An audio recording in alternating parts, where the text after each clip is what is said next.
We are living in an American culture that has shifted from tolerant to cancel culture, from supportive to disruptive, from decent to rude, from optimistic to cynical, and from relatively safe to increasingly violent. Many are willing to exchange their liberty for a form of socialism. Through this podcast, we will chart a course to get America back on track. Hi, I am Ali Farah, daughter of Barry Farah. My dad's a best-selling author, CEO across 6 industries, and former candidate for governor of Colorado. He is also a private pilot, adventurer, and engaging life coach. I should know. Through Culture Shift, my dad will systematically deliver a fresh and compelling path that will help you create your own American dream. Welcome to the Barry Farah Show, Culture Shift. This show is all about freedom, and your freedom means everything. As an entrepreneur across 6 industries, I've been able to pursue my American dream, and that's because of economic freedom. I've tasted the fruits of hard work and perseverance. I've enjoyed success and endured failure. The American dream is not guaranteed, but you deserve a shot at it. Yet the American dream is under attack, and many of you may feel it's out of reach. It's not. I believe you can find your God-given destiny, but now there are more obstacles to overcome. You'll need to navigate upward towards success in spite of the government's inclination to put you under its thumb. You'll need to focus your energy to seizing opportunities. You'll need to engage in shifting culture. Birthed in cogent freedom principles, our American culture, famous and copied the world over, is losing some of its historic greatness. It has degraded from decent to rude, from optimistic to negative, from supportive to disruptive, and from promoting individual freedom to promulgating a collectively controlled society through socialism. Now, all's not lost. You can reclaim America. You can shift culture toward respect for freedom and build a durable foundation for your future. If you're under 40, I'm talking to you. If you're a truth-seeking millennial, the Barry Farah Show is for you. Our son's 31. You'll hear his voice at the end of each show. Our daughter's 27, and you already heard her voice at the beginning. Neither fit the stereotype that social scientists have of millennials, and you might not either. These studies are generalizations, but it's good for your professional development to know what these social scientists have to say about the widely held beliefs among your peers. As a CEO for 11 different companies over the past 3 decades, I've found that understanding my peers is pivotal for success. So let's dive in so you can understand yours. Most of the 72 million people in your age group, born in the United States between 1980 and 1995, are overwhelmingly liberal. They actually fear the ideas on the right. Most millennials dread opinions that are different than theirs. They construe disagreement as hatred. Social media reveals a widespread cancel culture of hunting, doxing, and shaming those who disagree with their liberal dogma. For example, any opinion that contradicts their apprehension of firearms, masculinity, and even Western civilization is suspect. They love the technology developed in the West and use it to unreservedly express their leftist beliefs, but the wealth they want to redistribute would cannibalize the free market forces that enabled the very inventiveness which created that technology to begin with. So, go figure. You may often find yourself in a tough spot, not knowing exactly how to respond when your leftist peers rant about the so-called virtues of socialism. Through these episodes, I'll provide you with verbal ammo to respond kindly and confidently when you want to. And if you're a truth-seeking Gen Zer, this broadcast is definitely for you. You're the first generation to be raised in a totally digital world, and it's predicted that you will be the wealthiest ever. You make up a stunning 1/3 of the workforce and 40% of the consumer base. You're buying stuff, and that causes businesses to hire social scientists to figure out what to sell you. Social scientists reveal that if you were born after 1996, that you're often driven, independent, and you likely believe that millennials have a negative stereotype, so you don't want to be called a millennial plus. You want to be known for your own hard work. Though not as hard left as your millennial big brother or uncle, as a Gen Zer, your peers believe in sustainability, diversity, and inclusion. The left has their spin, but the original definition of these values is better than they promulgate. We'll get to that. Many of you are so digitally adept that you mix things up with some old school modes of communication. You need social media to build your personal business or brand, but you don't want that to be the only thing that defines you. You're good with healthy competition, and you do not feel guilty about wanting to differentiate yourself professionally. Many of you want to do the entrepreneurial thing out the gate, yet the majority of you are risk adverse. And in an interesting pendulum swing, you consider a 9-to-5 steady job at a traditional office a positive career outcome. Whether you're a conservative or an independent, a millennial or a Gen Zer, my intent is not to overcategorize you personally, nor to lecture you at all, but to provide you with support that protects you from repeating mistakes and puts you in the driver's seat when it comes to your own future. In addition to learning skills to succeed in the workplace, you'll develop a deep confidence. You'll be ready to handle people with different views. Even when you decide not to speak up, you'll be equipped to live up to the ideals that are exceptional. You will gain tools that will enable you to confidently believe in the value of self-discipline, the rewards that come from delayed gratification, and the personal and cultural benefit of strong principles. Through the upcoming series and episodes, I'll arm you with data and science and history, not just opinion, so you can think for yourself. If you're truth-seeking, I believe you'll be prepared to defend and promote what's right and just and true. So what's negative about the current culture? Well, we've taken a hard shift left, and there are specific consequences when the left succeeds. I mean, it's okay to blame boomers for the 1960s Cultural Revolution, and it's okay to point out flaws from every generation. It's not okay to radically revise history. It's not okay to deny the truth of what really happened. If you had a public school education, you were taught that capitalists are selfish. Over 50% of your peers believe socialism is good, and free market capitalism, the economic system that enabled the iPhone and the Note 20 Ultra, is bad. 69% of your peers say they would vote for a socialist candidate. 63% of millennials don't know about Auschwitz. They know that Hitler was a fascist, but somehow missed that he killed 6 million Jews. They also don't know that that government system, which elevated that odious leader, was by abolishing democracy and persuading the German people to exchange their individual rights for the good of the Führer state. How did he gain so much power?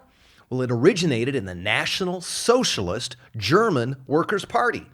It had a disdain for freedom rights, and it used social Darwinism and anti-Semitism to emerge during a national emergency.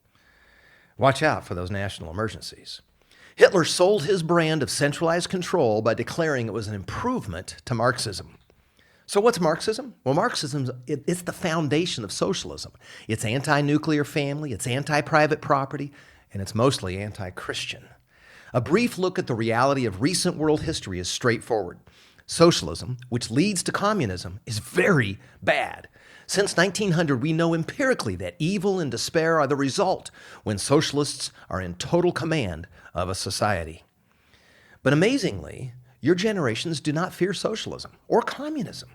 A survey of millennials in Britain, Australia, and the United States found that only 34% know who Stalin is, the atheist communist guy who murdered 20 million people. And only 21% of millennials and almost zero Gen Zers know about the atrocities of Mao. He's the Chinese ruler of the Communist Party. He killed over 40 million people. Why does my generation and older fear socialism? Because we saw firsthand that it results in violent communism. I mean, if you add up the death toll from the European, Chinese, Cuban, North Korean, Vietnamese, and Cambodian communist regimes since 1900, the Wall Street Journal estimates that over 100 million people were subject to mass killings. What's a mass killing? Those who were either executed, died through forced labor, starvation, or during harsh imprisonment. Now, how can this be? Your generations have been taught that socialism is just a gentle concept of redistribution of wealth so that everyone gets their fair share. Redistribution is not so gentle. It requires force. And the first step is to force a system of thought. The idea of socialism is to take from those who have more and give it to those who have less. It's marketed as correcting the injustice of the capitalist model. To succeed, these horrible leaders destroyed private property rights. That means they forcibly took from those who had more. And to pull this off, they had to beat down family values and eradicate any Christian notions of thrift, virtue, honor, worship, professional growth, or personal liberty. They accomplished this with re-education camps, where they forced compliance of certain behavior designed to make it noble to give up your freedom rights and selfish to hold on to them. If you wouldn't break, if you still believed in freedom and individual liberty, well, you were killed, usually by torture. If you secretly kept back grain to feed your family, you got killed, usually beaten to death. If you tried to escape the misery, you got killed, usually brutally in front of your family. There are gruesome pictures and videos of these atrocities of mass killings. You should look them up. But these historical facts are missing from school textbooks. These regimes were started with socialistic political thought. Public school students have not been exposed to an honest appraisal. The bad guys I mentioned are all dead now, so it might be hard for you to envision. So let's take a look at a current socialist regime in Venezuela, something during your lifetime. Venezuela is a nation rich in natural resources. They've got abundant oil, natural gas, iron ore, gold, bauxite, and diamonds. They're able to produce an overflow of coffee, sugarcane, rice, corn, bananas, coconuts, and mangoes. Yet, the people are poor. The per-person income has plummeted. Grocery stores are empty. People are literally starving. Why? Under the ideas of socialism, Venezuelan leader Hugo Chavez arbitrarily declared businesses the property of the state. For example, in 2007, Chavez stood up on a platform in the public square and he pointed to a building and he declared, "Let it be nationalized." He pointed to another building and he said, "Let it be nationalized." He pointed to CAN-TV, that's the largest telecom company, and he declared, "That's no longer a private company. It's now nationalized." And just like that, he declared the state the majority shareholder. He simply stole private property from the people that owned it. He proceeded to take over everything he could and forcibly make it the property of the state. And this is what redistribution of wealth really looks like. That's a story you can tell your leftist peers over beers. Maduro is his successor, and he's just extended the misery. Venezuela has been declared, even by the New York Times, a deep humanitarian crisis. He crushes the opposition by jailing or exiling critics, and he uses lethal force against protesters. While you were developing into a young man or a young woman, Venezuela's government was plundering private property and replacing all economic freedom principles with socialism. If you speak your mind, even today, against the government, even on social media, that's deemed an act of terrorism. You'll lose your job, you'll go to jail, or worse. Though 4 million fled the country, the citizens who couldn't afford to are stuck and they've lost their remaining freedom rights. There's widespread disease, starvation is rampant. Now, this is in a land of plenty, and all this is because of the impact of collective guilt and the dismantling of Judeo-Christian values. The data against socialism is empirical, and it's indisputable, and it's right before our eyes. Not only is socialism evil, envy-driven, violent, and bad for your health, socialism is bad for your mind, will, and emotions. It's bad for your soul. I won't spend all my time talking about the negative shift in American culture. I will make the case for how uplifting, positive, and generous a free society can be. We still have the framework for this free society encoded in our great American founding documents, even if that foundation has been rattled. You have the power and the opportunity to make it even better. There is a way forward, and I hope to arm you with data, science, history, and logical thought to equip you to lead the way. How did we fall so far? Well, for starters, the left infiltrated our public school system decades ago. Administrators and teachers spread leftist ideology, deliberately eliminating accurate, positive information about America's founding and our triumph over evil. America was and is led by real people with human frailty, but they were not and are not primarily racist. And there's no way you can say we were imperialistic. If we were imperialistic, after the total U.S. victory in World War II, Japan and Western Europe would be part of the United States. No, though we didn't do it perfectly, we helped rebuild and gave it all back to them. That's not a country that's imperialistic. Most education today is irrationally close-minded. Most college professors are far left, and they're fearful of you when you speak your mind. They cancel you if your thoughts are freedom-based. Over the long term, this anti-God mindset has adverse consequences. It positions public officials to ignore freedom principles. This dangerous phenomenon opens the door to interfere with everything that's excellent. My goal is to equip you with tools to confidently believe in the goodness of moral strength and to know that your freedom rights are granted by God, not government. Speaking about God, He does exist. In future episodes, I'll offer a strong historical and scientific defense that He does and that He cares for you. And He wants you free. Even if you don't consider yourself a Christian, these ideas are baked into America's greatness. So come along for the ride. So what's my hope for you?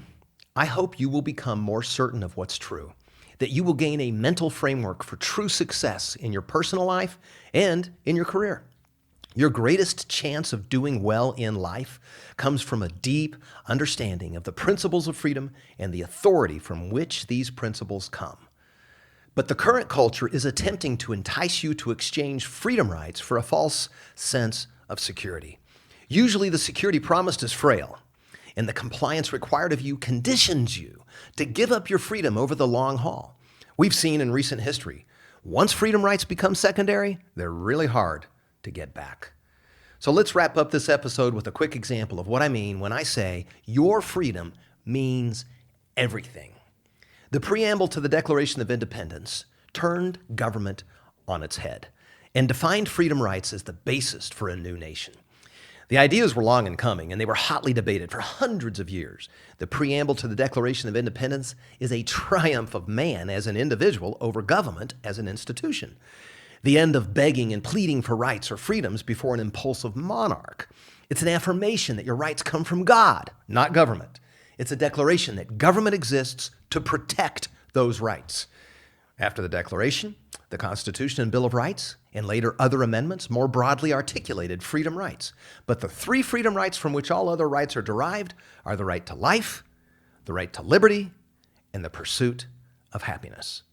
The right to life is the ultimate right. I mean, it's the right to be treated equally under the law, regardless of your background or social status. It articulates how you have a right to yourself. It eliminated government's power to arbitrarily kill you. No king or socialist dictator would be allowed. So you literally had a right to your own life. And government should ensure that all innocent life is protected. The second right is the freedom right to liberty, and it expresses the notion of the freedom of movement. Government's not supposed to ask you why you're going someplace, from one place to the next. You have a freedom to worship however and wherever you wish. You have a freedom to work where you want, a freedom to marry whom you wish, a freedom to express yourself in any manner you wish politically, religiously, as long as it's peaceable. And finally is the amazing right to the pursuit of happiness. This includes the concept that you have a right to your own labor yourself. And this gave you the right of ownership to anything you built from your own investment of time, talent, and treasure. This ensured your right to enjoy your private property. Government can't take it away from you, regardless of how much you have. This novel concept that you have a right to pursue your own highest aspiration became known the world over as the American dream. And I want you to live the dream. For me, it's personal. I mean, the spirit of freedom for me was palpable when I was growing up. I could do anything. At 15, I had started a landscaping company. I had 14 employees by the time I graduated from high school. We thought in terms of what we could do, not what we couldn't do. And I want that for you. Why am I doing this podcast? I want you encouraged. I want you full of hope. I want you supported. I want you full of confidence. I want you equipped. I want you positioned for success. Think of it as a practical freedom principles session from an entrepreneur's perspective, who also volunteered 7 years as a senior pastor, loves God, and genuinely wants you to thrive. There's no cost to listen to this show. We're not even advertising. This is for your personal and professional development. We'll never sell your contact information, so please hit subscribe so you don't miss the next episode of The Barry Farah Show.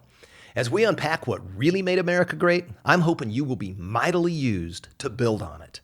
I'm hoping that you will bring a much-needed positive culture shift. Next week, we'll discover the original author of freedom. See you then. Hi, I'm David Farah. Thank you for listening to my dad's podcast. The Barry Farah Show, Culture Shift. Click subscribe now to be sure you don't miss an episode. Share this podcast with your friends on social media and give The Barry Farah Show your 5-star rating. Check out today's show notes below this episode and at thebarryfarahshow.com. This podcast is also available in video format at The Barry Farah Show on YouTube. See you next time.